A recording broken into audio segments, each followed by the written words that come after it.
It was December 5th, 1916. The temperature was reported to be 34 degrees as 5 men and their attendants stood 270 feet above the ground at the top of a new and bright dome that was receiving its 3-foot capstone. Whether for reasons of pride and ego or just plain satisfaction with the fruit of their efforts, these men, all members of the Missouri State Capitol Commission, decided to climb nearly 300 feet to reach the very tip of the new Capitol. The man on the left, wearing the flatted top hat, was Edwin William Stevens, and it required some pluck for the 67-year-old to make the climb. Pluck, grit, talent, a deep Christian faith, and a sincere desire to serve his fellow man, these were the things that characterized Stevens. One might guess the presiding commissioner of the state's Capitol Design and Construction Project would be a person of great talent from industry, or politics, or construction. E.W. Stevens was none of those things. He was a newspaperman and a Sunday school teacher from Columbia.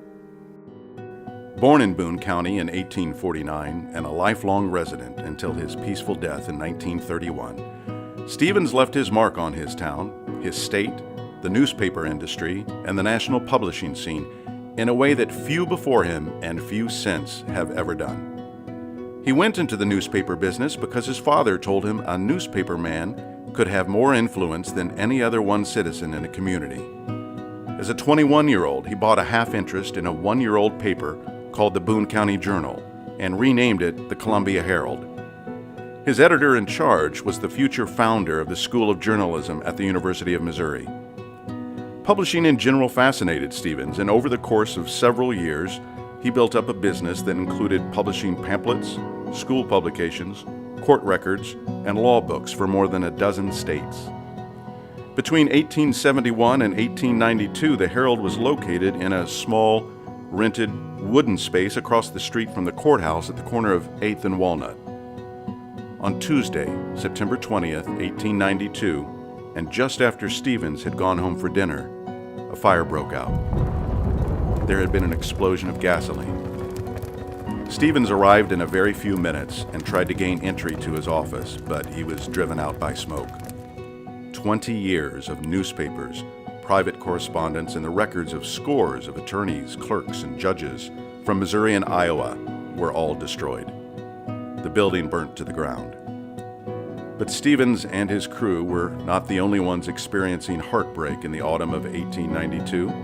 The residence at the rear of the Herald's facilities was not rented but owned by another individual, and he lost his home that night. His name was John William Blind Boone. Stevens would rebuild, this time a grand brick building that he owned outright. It was known as the Herald Building at the corner of Hitt and Broadway.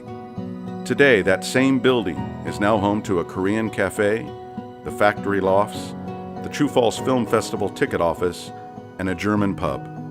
It is listed on the National Register of Historic Places. Stevens was the president or chairman of more than 35 different organizations during his life, including president of the Southern Baptist Convention, chairman of the Baptist State Executive Board, presiding officer of the World's Baptist Alliance at London, president of the National Editorial Association, president of the Missouri Press Association, president of the Columbia Commercial Club, now named the Chamber of Commerce, president of the State Historical Society of Missouri, the first president of the Boone County Historical Society, chairman of the committee which erected the Daniel Boone Tavern and Hotel, president of the University of Missouri Alumni Association, chairman of the Citizens Committee to rebuild the university's administration building, president of the Phi Beta Kappa Society, and president of both the Stevens College Board of Curators, a college named in honor of his father, and the University of Missouri Board of Curators. He served many of those organizations while also teaching a Sunday school class of 200 for 29 consecutive years, being absent only for sickness and overseas travel. In 1921, the Centennial History of Missouri was published and said this of Stevens: "He has come to be known as Columbia's foremost citizen, and well does he deserve the title. It may be said of Mr. Stevens that he has been more of an institution than a man in all matters pertaining to the welfare of that part of Missouri in which he was born. Ladies and gentlemen, please welcome, at long last, to the Boone County Hall of Fame, E.W. Stevens.